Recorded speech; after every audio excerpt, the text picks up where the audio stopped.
The U.S. Army. And today's green list with the extraordinary run, and I mean that both literally and figuratively, that Saquon Barkley is having.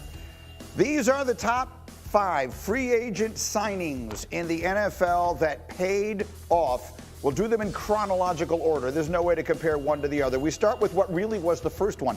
People not old enough to remember will forget that, or will never have known. Free agency didn't exist in the NFL, and then God told Reggie White to go to Green Bay. That's how he explained it, and it changed everything. He was the best defensive player in the NFL with the Eagles.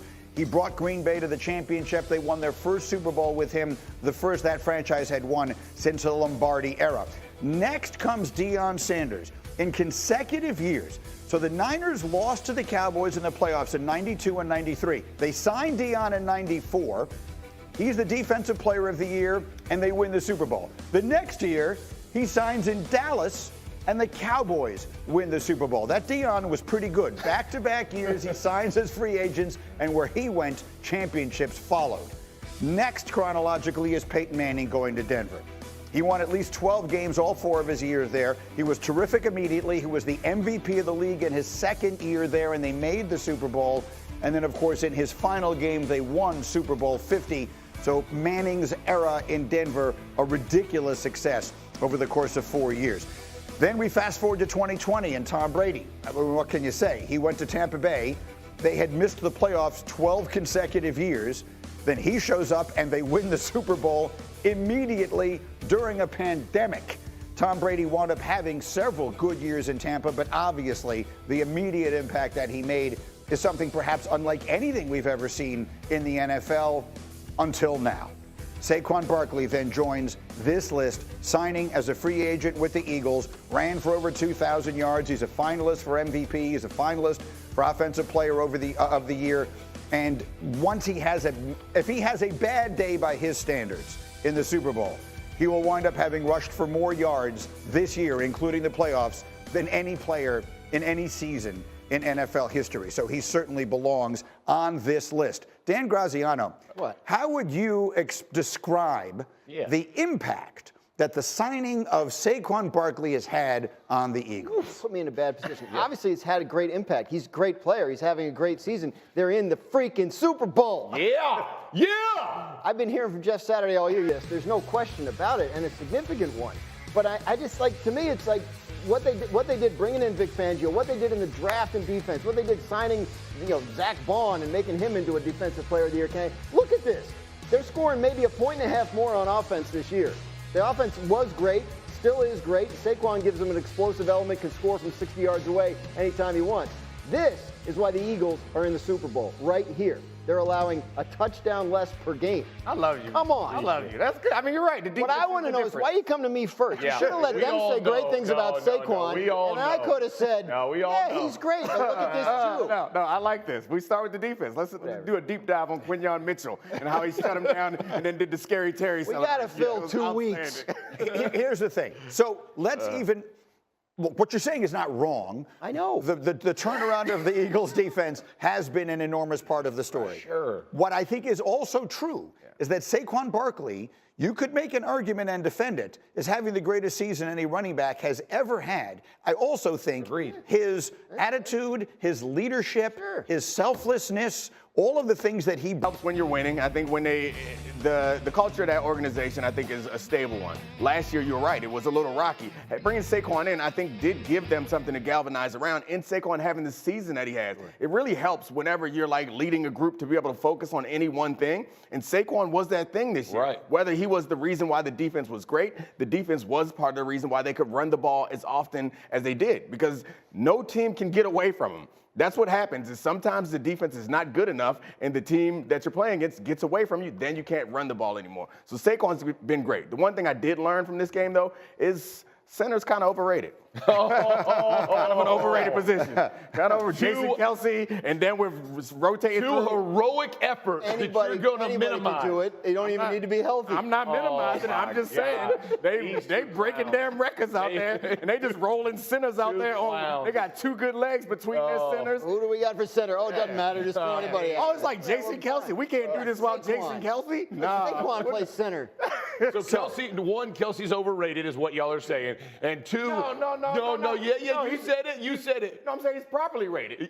Sinners are men. Sinners are men. Okay, so we've got all of that. Then we've got Jalen Hurts. So after the game on Sunday, he was asked, he had sort of an odd comment about his head coach. Let's try and decipher this. Yeah. Let's do what we do best. Let's overanalyze what Jalen Hurts said about his quarterback Sunday. All that praise from Coach post game on stage, and what's it like playing for Coach Sirianni? Well, he's done a great job. He's done a great job. I guess he let me on my straitjacket a little bit today. I'm sorry, what was that? I'm not going first here. You're going to the, I'm sorry, Jalen, you're going to the Super Bowl. You just had the greatest day ever. By the way, my favorite stat, maybe in the history of football, and he was a big part of it, the Eagles had 7 rushing touchdowns on Sunday. 7 rushing touchdowns. Yep. The Dallas Cowboys had 6 rushing touchdowns this season. Oh, gosh. Philadelphia ran for more touchdowns on Sunday than the Cowboys did all year long, and he had touchdowns. And so, what was that? I mean, what was that we just heard? Honestly, I feel like he's more taking a shot at us than he is at his coach. Yeah. It's like For what? The perception is that we're saying that he's in a straitjacket. For accurately pointing out that they've had 65 net passing yards the week before? Right, and so I think that's what he's saying. He listened to a week of us saying that, or several weeks, a whole season of us saying that, and he's like, the same time when he had that one good game, and he was like, "Is this what you guys wanted?" Like he's talking to us. I don't think this is a shot at Sirianni putting him in the straitjacket, but he's talking to the media, he's talking to the fans who say that he's the weakest link on this team, and he's saying, "I can do it if I got to. Right. Look, I just did it. I don't need to play in a He's straitjacket." basically saying, go play man, see what I'm going to give you. That's what he basically said. Go test me, is what he basically said. He said, Mike Greenberg, you've been disrespecting me all season. I got something for you. And that's what he came out with. And here's the reality of it. When Josh Allen threw for 127 yards and they beat Baltimore, nobody talked about that, right? That he only needed 65 yards to win whatever playoff game. That's what I keep trying to tell you. It doesn't matter. The greatest part about Jalen is winning.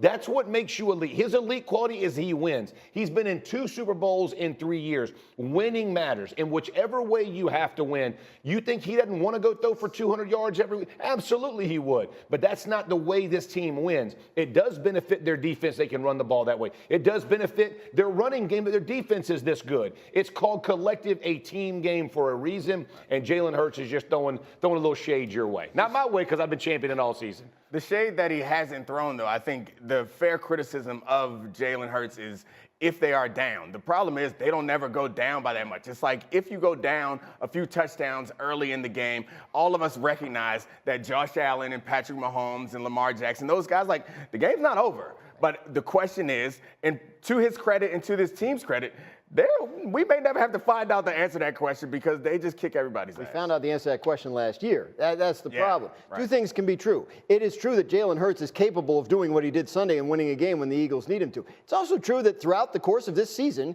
he has not been consistently accurate or productive as a passer. He hasn't. He was better 2 years ago. That's true. It's not necessarily a dig at him, but it doesn't mean he can't play. I'm not sure how I got painted as the one who's down on Jalen Hurts. I think He's got his Saquon, you got your Hurts. It's kind of what goes one and the same.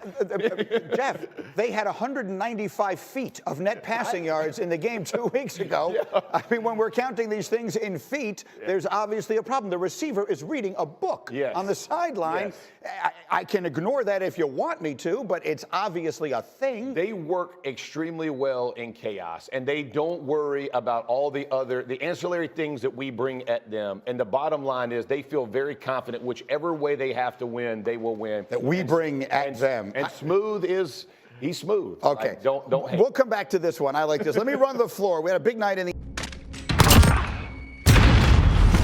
They're making us fight for it. Keep at them.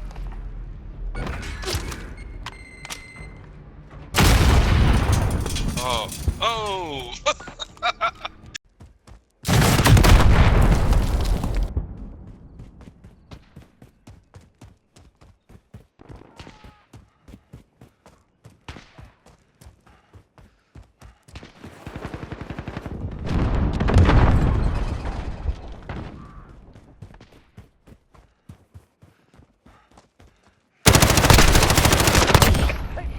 got this.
You're almost done. One more to go. Now that was a fight. Solid work.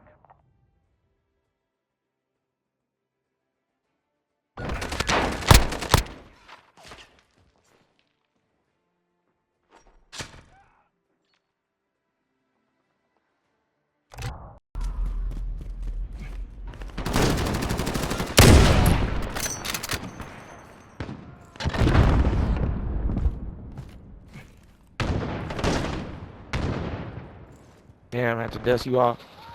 You too.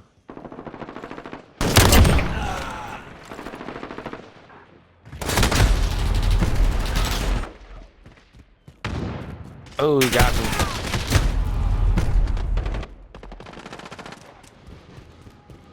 Yeah, they're doing me bad right now.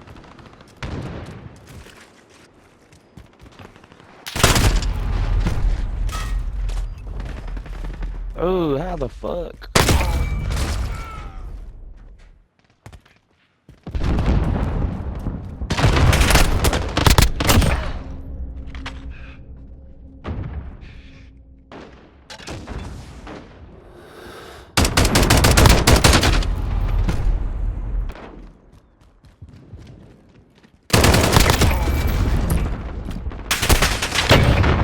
How the fuck?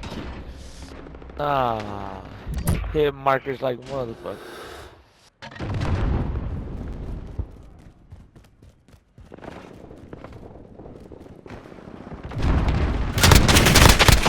Together. This ain't over yet.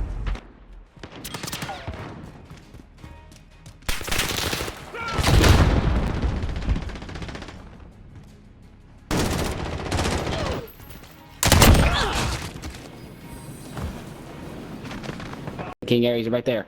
Fuck him up. Fuck him up. Alright, he got you. Get him, Tristan. Fuck him up. Tell him to fuck him up.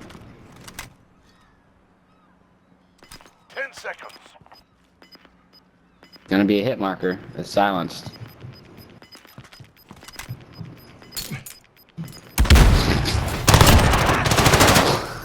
Let's go. What are you doing? What are you doing? He could have had that. He could have had that. He literally sat there. Oh yeah, dude. I don't know why. He could have killed you so easy. He made that easy for us.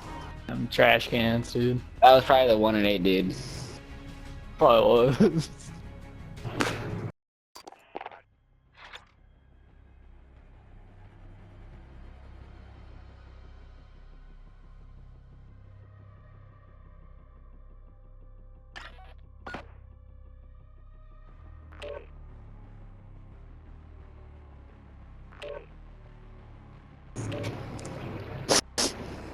Hey, do you think it's a good thing Madeline and I broke up? Yeah. 100%. For some Why? reason I can't stop like thinking about it. Like she was like a good person, but like I don't think us as a relationship was good. She cheated on you, dude. I know.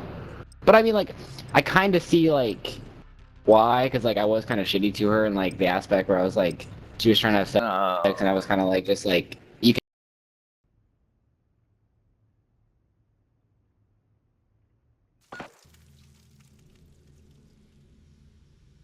Yeah, she cheated on me twice. She cheated on me twice. How can I say that? Are you like unless you're like beating her? No, there's no like no Yeah, I was valid like excuse. I was a good person. I mean, just because we didn't have sex, we